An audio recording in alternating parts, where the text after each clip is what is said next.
When a quiet boy proudly claimed that his dad worked at NASA, the entire classroom erupted in laughter. No one believed him until a mysterious man walked through the school doors and changed everything. This powerful true story will leave you speechless. Get ready for a twist you won't see coming and a lesson that sticks with you forever. Elliot Moore was only 8 years old, but his mind wandered far beyond the boundaries of his small town. He wasn't interested in playground gossip or cartoon superheroes. Elliot's heroes wore white suits, spoke in numbers, and floated miles above the earth. His universe was stitched together with stars, satellites, and the sound of his father's voice explaining how gravity worked. Each night, just after dinner, Elliot and his dad, Leo, would climb a creaky wooden ladder that led to the roof of their little blue house. Wrapped in a blanket, with a thermos of hot cocoa between them, they would gaze at the endless sky. Leo would point to the constellations, Orion, Cassiopeia, Draco, and explain the myths behind them. But it wasn't the stories of gods and monsters that fascinated Elliot most. It was the science behind the sparkle. "Do you see that tiny blinking dot?" Leo once whispered, his finger tracing a path across the sky. "That's a satellite I helped design. Right now, it's passing over South America." Elliot's eyes widened. "You mean it's your satellite? Up there right now?" Leo nodded. "Not just mine, buddy. It was a team effort, but yeah, I helped guide it into space."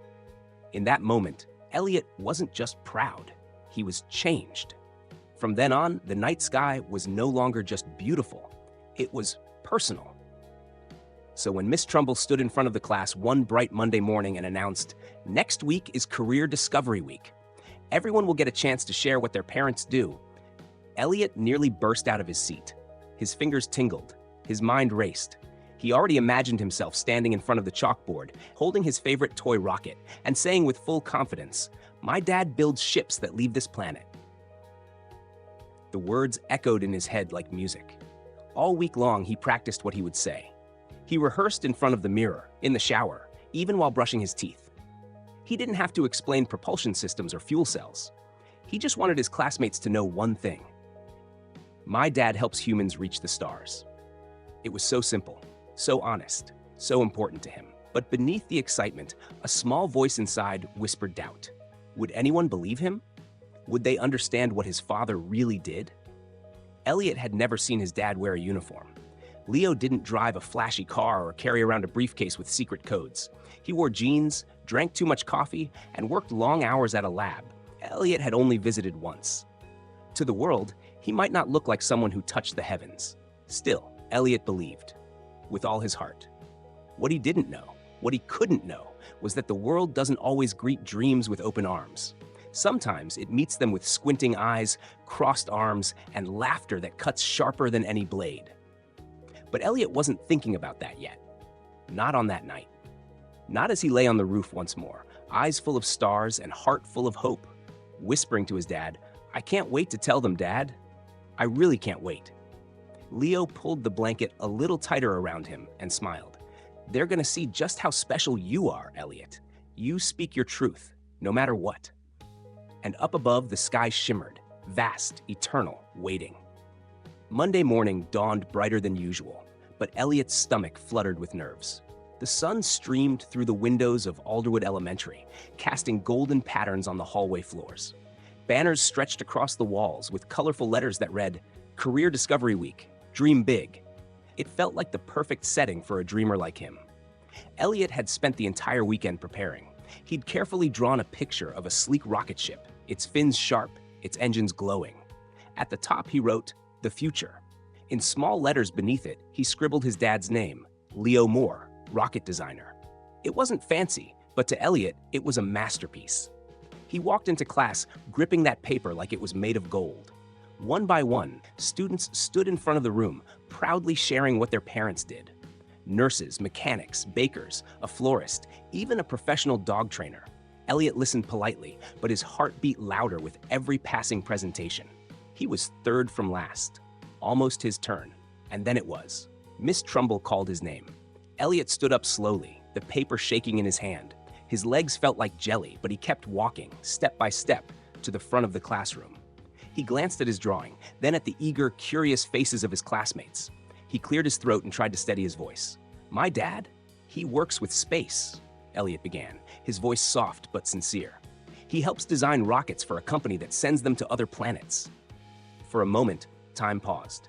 You could have heard a pin drop. Then, laughter. It started small, just a couple of snickers in the back row, but it spread like wildfire, a giggle to his left, a cough that turned into a chuckle, the unmistakable sound of someone whispering, "Yeah, right." Elliot's heart dropped, but nothing hurt more than when he looked up and caught Miss Trumble's expression. Not confusion, not surprise, but amusement. She crossed her arms and tilted her head slightly, a smirk tugging at her lips.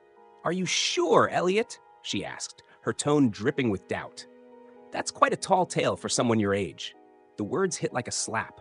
Elliot opened his mouth to speak, but nothing came out. His face flushed red. His fingers curled around the edges of his paper rocket, bending it slightly. He wanted to shout, "I'm not lying." He wanted to explain how his dad worked long nights, ran simulations, and showed him rocket blueprints over dinner. He wanted to tell them about the satellite passing over South America and the Mars rover his dad helped program. But all he could do was stand there, frozen. He looked at his drawing, once vibrant with pride. Now it just felt small. And in that silence, as the laughter simmered down, something shifted inside Elliot. A seed of doubt, tiny but heavy, took root in his chest. Was it really too unbelievable? Was he foolish to believe the stars could ever be close enough to touch? Miss Trumbull moved on. "Thank you, Elliot," she said curtly, already calling the next student before he even made it back to his seat. Elliot sat down, eyes fixed on his desk. He didn't hear the next presentation, or the one after that. The noise of the room faded into a blur, like static in his ears. The only thing echoing in his mind was the sound of his classmates laughing, and that one question from Miss Trumbull that he couldn't shake. "Are you sure, Elliot?" In that moment, the stars seemed a little farther away. That night, the stars outside sparkled just as they always did. But inside the Moore house, something had dimmed. Elliot sat at the kitchen table, his shoulders slouched, his chin resting on his folded arms. The crumpled drawing of his rocket peeked out from his backpack, now hidden under the table like a secret he no longer felt proud of. Across the room, Leo stirred a pot of spaghetti, humming the theme from his favorite old sci-fi movie. It was a tradition.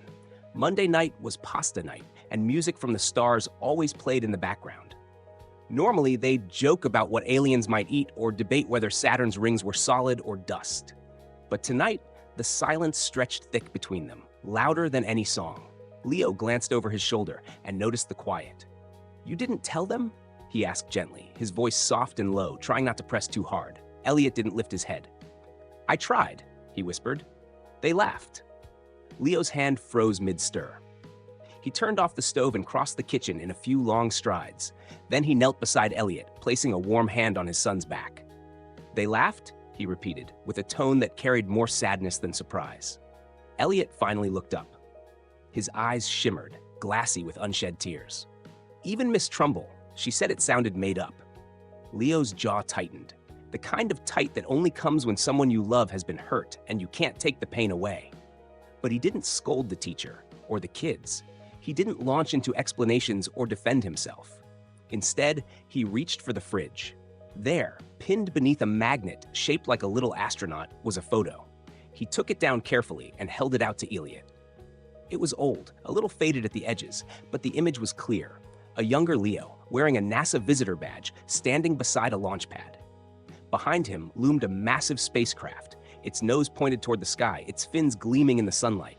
Elliot stared at it for a long time. "You remember this day?" Leo asked. Elliot nodded slowly. "You said it was the first time you saw your dream take shape in real life."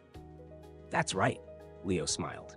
"I stood there and thought, we're really doing it. We're reaching beyond our world." He set the photo down and looked his son in the eyes. "Son, truth is like a comet. Sometimes it burns all alone in the sky. It flies solo, blazing through the dark, and people down below either stare in awe or pretend they didn't see it. But that doesn't make it any less real." Elliot sniffled and wiped his nose on his sleeve. "It just hurt. Everyone looked at me like I was crazy." "I know," Leo said softly. "But that doesn't mean you were wrong." Elliot's gaze dropped again. "What if they're right?" What if no one believes me because it sounds too big? Leo reached out and gently lifted Elliot's chin. Do you remember when we watched the Mars rover landing? Elliot blinked. The memory flickered back into his mind. He and his dad sitting on the couch in their pajamas, eyes locked on the screen as a tiny machine touched down on a rusty red surface over 100 million miles away. They'd clutched each other's hands, their hearts pounding. When the confirmation came through, they cheered. And then, unexpectedly, they cried. We ate popcorn and cried, Elliot whispered with a faint smile. Leo nodded, smiling too. Because dreams are powerful, especially the ones that come true. He leaned back on his heels and let out a long breath. Sometimes the world forgets how to believe, but that's why dreamers exist, to remind them. Elliot didn't say anything for a while. He just sat there, letting his dad's words settle like dust on the moon. Quiet, soft, but impossible to erase. And outside, beyond the glass window, the stars continued to shine. Thursday morning arrived with the kind of nervous electricity that made the air feel different. Career Discovery Week was nearly over, and Miss Trumbull's classroom buzzed with excitement. A doctor had presented earlier, passing around a stethoscope and letting the kids listen to each other's heartbeats. A firefighter in full gear had let them try on his helmet and talked about rescuing cats from trees and people from burning homes. The class had applauded loudly, giggling and asking questions. Elliot sat quietly in the back, his hands folded in his lap, eyes drifting between the clock and the classroom door. He hadn't said much since Monday. Even the classmates who had moved on from the laughter, who had started treating him normally again, couldn't fully erase the weight of that moment. Miss Trumbull hadn't brought it up again either, but the smirk she wore that day still lingered in the back of Elliot's mind like a scar that hadn't healed. The clock ticked. Elliot's palms were sweaty. His heart beat faster with each second. What if his dad didn't show up? What if he changed his mind? And then, just as the classroom started to stir between presentations, the door creaked open. Silence fell like a blanket. The entire room turned toward the entrance, and there he was. Leo Moore. He didn't wear a lab coat or a space-themed tie. No dramatic music accompanied him. He walked in wearing a simple button-down shirt, dark jeans, and that same calm, steady expression that made Elliot feel safe on the darkest nights. But something about him, his quiet confidence, the way he stood tall but not arrogant, strong but not overbearing, shifted the entire energy of the room. Without saying a word, Leo commanded attention. Miss Trumbull blinked, a little startled. "And you are?" Leo nodded politely. "Good morning, I'm Leo Moore. I help design guidance systems for interplanetary vehicles." The room stayed silent for a beat too long. "You work with rockets?" Miss Trumbull asked, her voice caught somewhere between disbelief and awkward curiosity. Leo's lips curved into a small, knowing smile. "Yes, among other things." Without waiting for further questions, he walked to the whiteboard and picked up a marker. His movements were slow, deliberate. He didn't ask for permission. He didn't apologize for being there. He drew a simple diagram. Nothing flashy, just clean lines and symbols. But the moment he finished, it was clear this wasn't a random doodle. It was a propulsion system. A real one. Functional. Brilliant in its design. "This," he said gently, "is the engine model we use to help push the Artemis rover past the asteroid belt." Gasps broke out across the room. A few kids leaned forward, eyes wide. One raised his hand without even realizing it. Another scribbled something down in their notebook. Leo turned to face the students again, and his voice took on a tone that felt less like a speech and more like a personal conversation. "Some of you may have dreams that others find hard to believe," he said. "You might say something that feels true in your heart, only to be told it's impossible, unrealistic, even silly. But just because someone hasn't seen what you see, doesn't mean it isn't real." He paused for a moment, letting the words settle.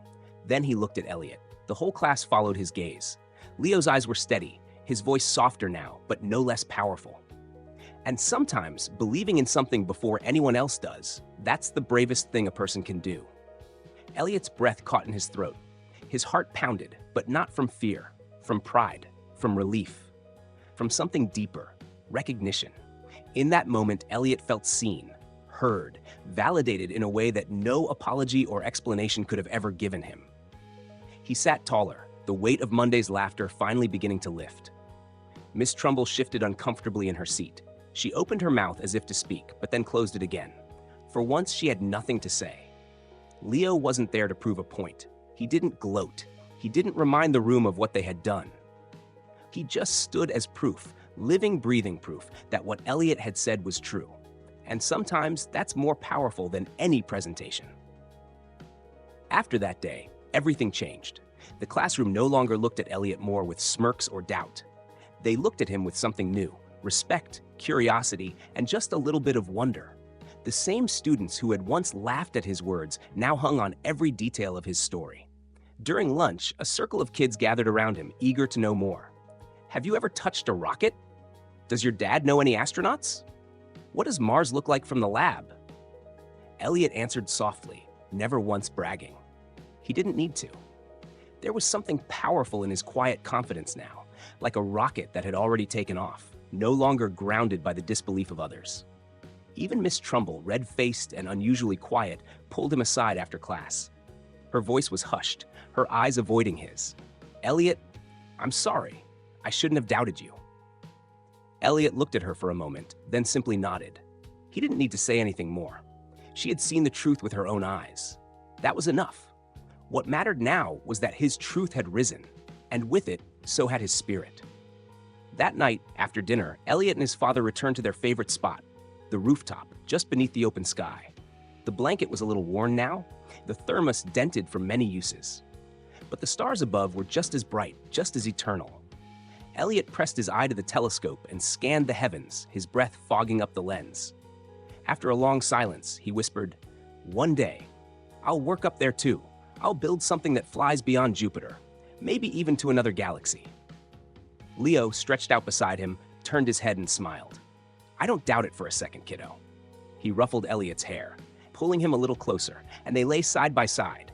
Two dreamers, one small and growing, the other grown but still dreaming, looking up at the same sky they'd always shared.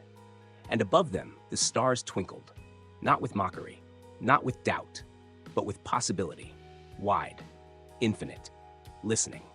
Never let the laughter of others drown out the sound of your dreams, because truth, like a rocket, may take time to launch, but when it does, it soars beyond imagination. If this story touched your heart, inspired you, or reminded you to believe in your dreams, don't forget to hit that subscribe button. There's more to come, stories that remind us all to reach higher, dream louder, and never stop looking up.